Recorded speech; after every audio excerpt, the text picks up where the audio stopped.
Halo, ketemu lagi dengan Yan di sini. Saya sedang belajar bahasa Inggris dan ingin berbagi tentang pelajaran bahasa Inggris dasar, berbagi dengan Anda yang khususnya sedang belajar bahasa Inggris dan baru mulai belajar bahasa Inggris. Ya, pemula seperti saya. Mau ikut belajar? Jadi di sini kita belajar bersama ya. Saya tidak bermaksud menggurui, tidak berniat mengajari. Yang mau ikut belajar silakan nonton terus, yang punya urusan lain mungkin nonton di lain waktu. Nah, apa kabar saudara guys? Semoga Anda dan seluruh kerabat dan sahabat dalam keadaan sehat dan bahagia. Amin. Oke, pada video kali ini kita akan belajar tentang part of speech. Apa itu part of speech? Kalau dalam bahasa Indonesia, part of speech itu mungkin sama dengan jenis kata atau kelas kata. Koreksi kalau saya salah. Dan menurut saya pribadi, jenis kata itu atau part of speech itu pasti ada di semua bahasa. Maksudnya pelajaran bahasa. Bahkan dalam pelajaran bahasa daerah. Tentunya ini kalau kita tinjau dari kajian akademis. Kajian akademis maksudnya secara pelajaran bahasa. Kita tidak mengutip belajar bahasa dengan metode di luar cakupan akademis. Maksudnya dilihat dari sudut pandang gramatikal. Cila bahasanya. Oke, kembali ke part of speech yang ada dalam bahasa Inggris. Part of speech adalah pengelompokan atau klasifikasi kata yang dikelompokkan sesuai fungsinya dalam kalimat dalam sebuah bahasa. Dalam hal ini bahasa Inggris kalau kita mau fokus ke bahasa Inggris. Maksudnya pengelompokan kata menurut fungsinya dalam kalimat yang dipakai baik secara tulisan maupun tulisan. Secara lisan maupun tulisan, ya begitu. Dalam bahasa Inggris itu ada 8 part of speech. 8 parts of speech. Ya, kalau bahasa Inggrisnya kurang lebih, koreksi lagi kalau salah. Yang pertama itu noun atau kata benda. Contoh katanya book, Jakarta, dream, friendship, apalagi food, kemudian apalagi head dan sebagainya. Pokoknya yang benda-benda ya, benda baik itu benda yang abstrak mau yang nyata maupun yang abstrak. Yang abstrak itu seperti konsep, ide itu kan abstrak. Mimpi ya, dream. Kemudian pronoun atau kalau dalam bahasa Indonesianya itu kata ganti. Saya, engkau, dia, I, you, she, this, someone, his, myself, dan sebagainya, something, dan sebagainya. Yang berikutnya adalah part of speech atau jenis kata berikutnya adalah verb, kata kerja. Seperti do, melakukan, go, pergi, eat, makan, hit, memukul, cry, menangis, find, menemukan, climb, memanjat, dan lain sebagainya. Banyak sekali. Yang mana kata-kata itu biasanya mengandung unsur action. Ya, kalau kita menyebut sebuah kata yang itu termasuk dalam golongan kata kerja atau verb, itu ada unsur actionnya. Go berarti kan berpindah. Actionnya adalah berpindah dari satu tempat ke tempat lain. Go, pindah, move, bisa. Ada move, ada go, dari sini ke sana, pergi. Ya.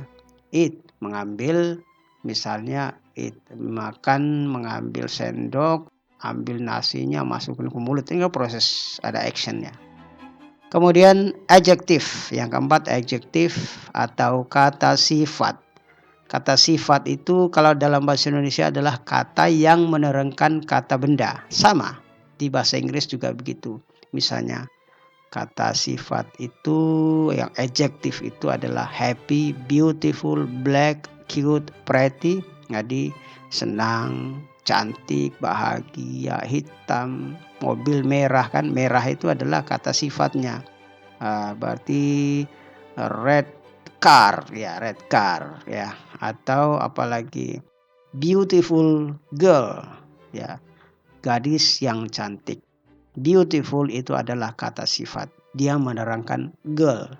Bedanya kalau Indonesia itu kata sifatnya ada di belakang.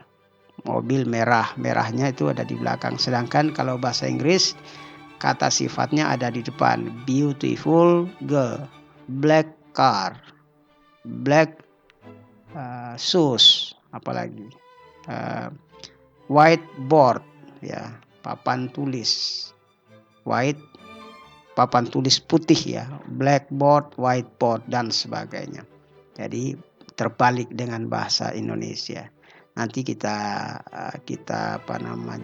bedah, bukan bedah, maksudnya kita bahas sendiri lagi dalam video khusus biar ini tidak terlalu panjang. Kemudian yang kelima, adverb, kata keterangan.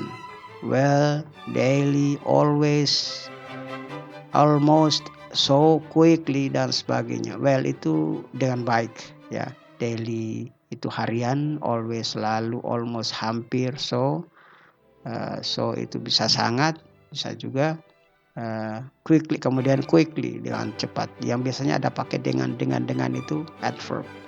Jadi adverb itu adalah kata yang menerangkan kata kerja atau menerangkan kata sifat atau menerangkan kata adverb lainnya, kata keterangan lainnya. Ya, nanti dibahas. Kemudian preposition, kata depan. In, on, of, after, by, dan sebagainya. Di, dari, kemudian apalagi sebelum, sesudah, dan sebagainya. Di atas, di bawah, dan sebagainya, ya. Kemudian conjunction atau kata sambung atau kata penghubung. And, or, but, not, untuk yang menghubungkan satu kata dengan kata lainnya. Misalnya saya dan dia, gitu. I, she and I, she and me, she and, dan sebagainya. And, or, you or me, ya. Kemudian I love you but, tapi not only but also, tidak hanya tapi juga, ya. I not only bla bla bla but also, saya tidak hanya begitu, tidak hanya gitu, kemudian tapi juga, kemudian since, sejak, dan sebagainya. Kemudian yang kedelapan adalah interjection, kata seru. Oops, wah, oh no, ew, oh my god. Kalau Indonesianya apa? Wih, itu apa lagi? Alamak, alamak masuk gak teh? Terus, oh tidak, ada tidak yang baru. Ya ampun, nah gitu. Kira-kira begitulah kalau bahasa Indonesianya. Tapi pertanyaannya sekarang, kenapa harus belajar atau kenapa harus tahu bahasa? Kenapa harus tahu part of speech? Jelas sekali, dengan kita tahu part of speech atau jenis kata, maka kita akan mengetahui fungsi kata pada sebuah kalimat.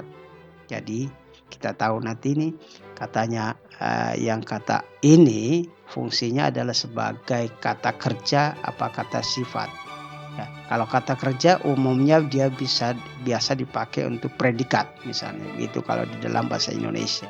Kata benda berarti dia nanti ada macam-macam lagi, atau benda orang kah, benda personal kah, dari situ. Dari situ kita bisa tahu.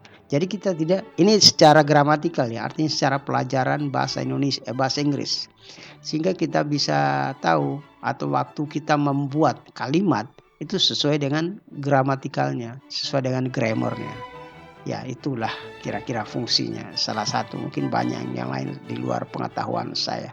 Apalagi part of speech itu merupakan dasar atau modal pertama yang perlu kita tahu kalau kita belajar bahasa Inggris. Itu yang menurut para ahli bahasa Inggris, guru-guru bahasa Inggris mengatakan ini adalah modal supaya kita bisa pahami bentuk kalimat dalam bahasa Inggris. Tapi mungkin ada yang bilang mungkin.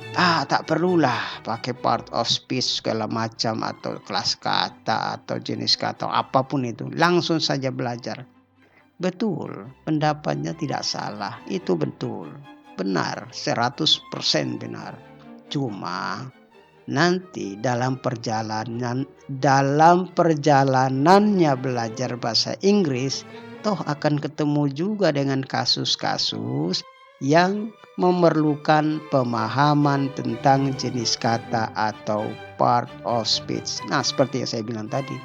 Bagaimana mau bikin kalimat kalau kita tidak tahu ini mau pakai kalimat kata kerja atau kata benda nih, gitu kan. Dihubungin saja kata benda semua, nggak ada bunyi kalimatnya. Padahal maksudnya dia saya mau pergi ke Blok M. Yaitu saya Blok M saja. Perginya tidak dipakai. Ini bisa dalam bahasa Inggris. I want to go to Blok M misalnya. Blok M ya. Nggak tahu karena tidak tahu part of speech-nya. I mau taruh di mana?